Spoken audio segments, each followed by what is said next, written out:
हरे कृष्णा।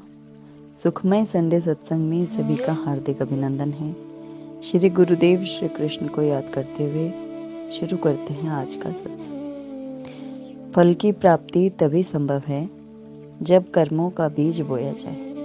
केवल सोचने से फल नहीं मिलता। तो संत हमें कहते हैं कि फल की प्राप्ति कैसे हो। हमें कर्म करने से पहले रिजल्ट चाहिए, लेकिन ईश्वर का विधान है, प्रकृति का सिद्धांत है कि जब तक कर्म का बीज ना बोया जाए तब तक फल नहीं मिलता। अब घर बैठे कोई स्टूडेंट ये सोचे कि मैं बैठे बैठे 10th में, 12th में, कॉलेज में सब में पास हो जाऊं, मुझे डिग्री भी मिल जाए, तो ऐसा संभव है नहीं। उसे तो सब मूर्ख ही कहेंगे कि जब तक स्कूल कॉलेज नहीं जाएगा, मेहनत नहीं करेगा, तब तक डिग्री कैसे मिलेगी।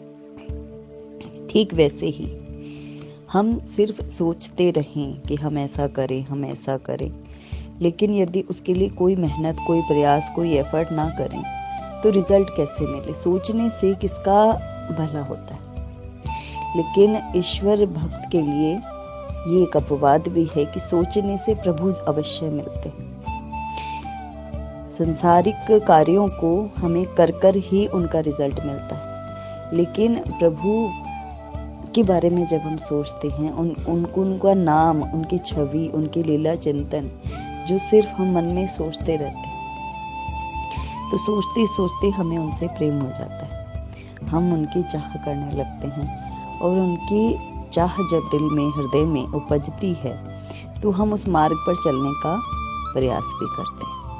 और प्रभु इतने दयावान, इतने करुणा निधान हैं कि वे उपकार कर हमें हमारे जीवन में भजन सत्संग भर देते हैं। और वो भजन चाहे प्रोफेशनल हो, चाहे प्रेम में हो, चाहे उनकी कृपा पाने हेतु हो, चाहे उनका प्रेम पाने हेतु हो, हेतु कुछ भी हो, लेकिन भजन हो रहा है।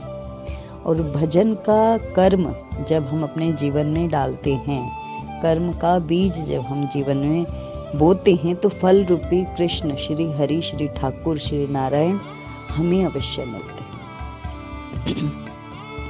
तो जो हमारा ये भाव है कि फल की प्राप्ति तभी संभव है जब कर्म का बीज बोया जाए। केवल सोचने से फल नहीं मिलता, लेकिन भगवान के भक्त के लिए, भगवान के प्रेमी के लिए, प्रभु के प्रेमी के लिए ये उल्टा भी हो सकता है कि केवल प्रभु को सोचने से फल मिल जाता है। सोचा किसे? ईश्वर को। कर्म क्या हुआ? भजन सत्संग। फल क्या हुआ? श्री हरि नारायण। तो ये एक आध्यात्मिक सोच है कि प्रभु को हम सोच के भी पा सकते हैं, लेकिन सांसारिक क्रियाओं को हमें कर ही पाना होता है। एक संत को सुबह सुबह सपना आया कि सपने में सब तीर्थों में चर्चा चल रही है, इस कुंभ के मेले में सबसे अधिक पुण्य अर्जित किया किसने किया।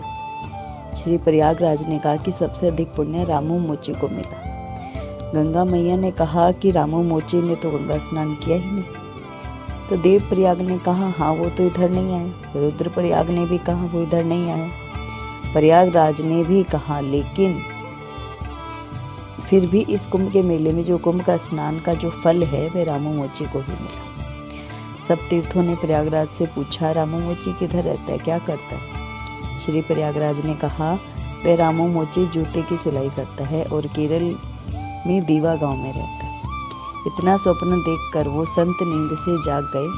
मन ही मन सोचने लगे क्या ये भ्रांति है या सत्य है। सुबह प्रभात में सपना अधिकतर सच्चा आता है, इसलिए उन संत ने उनकी खोजबीन करने की सोची। जो जीवन मुक्त संत महापुरुष होते हैं वो निश्चय ही बड़े पक्के होते हैं। फिर वो संत चल पड़े केरल दिशा की ओर। स्वप्न को याद करते रहे, किसी से पूछते रहे कि दीवा गांव कहाँ पर है, रामू मोची कहाँ मिलेगा। अंततः उनको रामू मोची मिल ही गया। जब वे संत रामू मोची से मिलने गए तो रामू मोची संत को देखकर भाव विभोर हो गया और कहा कि महाराज, आप मेरे घर पर, मैं तो जाति से चमार हूँ, हमसे तो लोग दूर रहते हैं, आप संत होकर मेरे घर आए। मेरा काम तो चमड़े का धंधा करना है, वर्ण से शूद्र हूँ, और अब तो मैं उम्र में भी लाचार हूँ, बुद्धि और विद्या में भी अनपढ़ हूँ, परंतु मेरा सौभाग्य है कि आप मेरे घर पधारे। संत ने कहा, हाँ, मुझे एक स्वप्न आया, उसी कारण मैं यहाँ आया।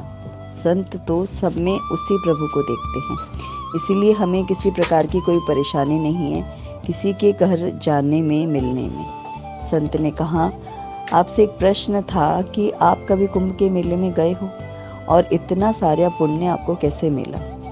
तो रामू मोची बोला, नहीं महाराज, मैं कभी भी कुंभ के मेले में नहीं गया, पर जाने की बहुत लालसा थी, लेकिन मैं अपनी आमदनी से बचत भी करता था। लेकिन महीने में कुछ रुपए इकट्ठा करके 12 महीने कुंभ जाने लायक, खाने पीने लायक रुपए हो भी गए थे। जैसे ही मेरे पास कुंभ के लायक पैसे हुए, मुझे कुंभ मेले जाने का इंतज़ार होने लगा। मैं बहुत प्रसन्न था कि इस बार मैं कुंभ के मेले में जाऊंगा, स्नान करूंगा। लेकिन उस समय मेरी पत्नी माँ बनने वाली थी। कुछ समय पहले की बात है कि मेरी पत्नी को पड़ोस के किसी घर से मेथी की सब्जी की सुगंध आ गई। उसने वह सब्जी खाने की इच्छा प्रकट की। मैंने बहुत से लोगों से सुना था कि गर्भवती स्त्री की इच्छा को पूरा करना चाहिए। मैं सब्जी लाने बाजार गया तो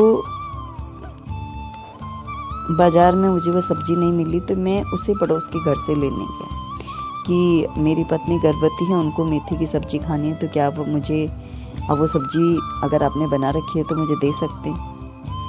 वह बहन हिचकिचाई और उसने जो कहा उसे सुनकर मैं हैरान रह गया कि ये सब्जी मैं आपको नहीं दे सकती, ये देने लायक नहीं। तो मैंने पूछा क्यों? उसने कहा कि आपको तो पता है हम बहुत ही गरीब हैं, हमने पिछले 2 दिन से कुछ नहीं खाया, भोजन की कोई व्यवस्था नहीं है।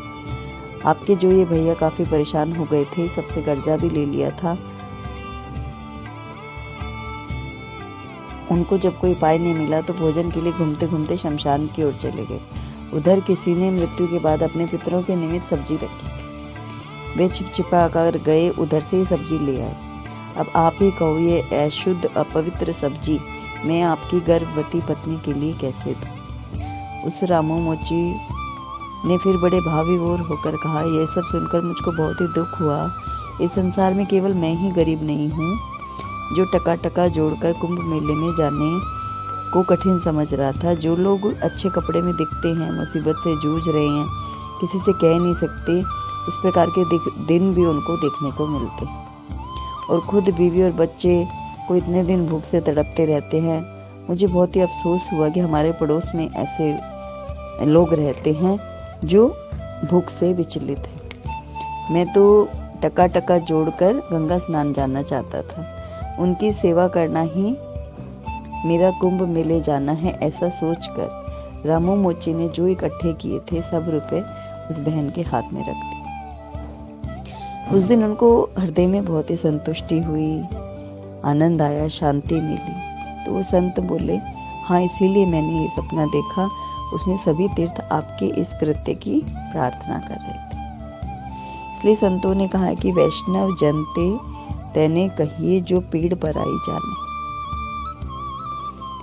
और दुख और किसी के दुख पर उस पे उपकार करके मन में अभिमान ना बने। तो हमारा जो वाणी थी वो ये थी कि फल की प्राप्ति तभी संभव है जब कर्म का बीज बोया जाए, केवल सोचने से फल नहीं मिलता। अब रामू मोची ने सोचा किसे? प्रभु के निमित्त उसने सभी के हृदय में परमात्मा को देखते हुए अपनी गर्भवती स्त्री के लिए सब्जी मांगने हेतु हुए पड़ोस के घर में गए। वे लोग देखने में ठीक ठाक थे, लेकिन उनके पास खाने को अन्न नहीं था। वे इतने गरीब थे कि वो शमशान भूमि से किसी के मरे हुए शव के लिए जो वहाँ भोग लगाया गया उसमें से वे चुराकर सब्जी लाए। तो उस स्त्री ने जब खुले हृदय, साफ हृदय से रामू मोची को बताया अपनी विपदा, अपनी परेशानी, तो उसने अपने तीर्थ करने के लिए एकत्रित किए हुए पैसे उनको दिए, यानी उन्होंने अच्छे सत्कर्म का बीज बोया। फल की प्राप्ति क्या हुई? फल की प्राप्ति ये हुई कि सभी तीर्थ उनकी वाहवाह कर रहे हैं, उनकी प्रशंसा कर रहे हैं, और प्रयागराज या कुंभ के मेले का तीर्थ का फल उनको मिल गया बिना गए। उनको शारीरिक कोई एफर्ट नहीं करना पड़ा, लेकिन उन्होंने सिर्फ सोचा प्रभु का नाम लिया। प्रभु का नाम लेते लेते जब उन्होंने परोपकार का भाव अपने हृदय के भीतर लाया और उनके हाथों जो सत्कर्म का बीज बोया गया, फल की प्राप्ति में उन्हें पुण्य मिला, प्रभु की कृपा मिली, संत दर्शन मिला। इसलिए सदैव सत्कर्म करने का प्रयास करते रहना चाहिए। जय श्री कृष्ण।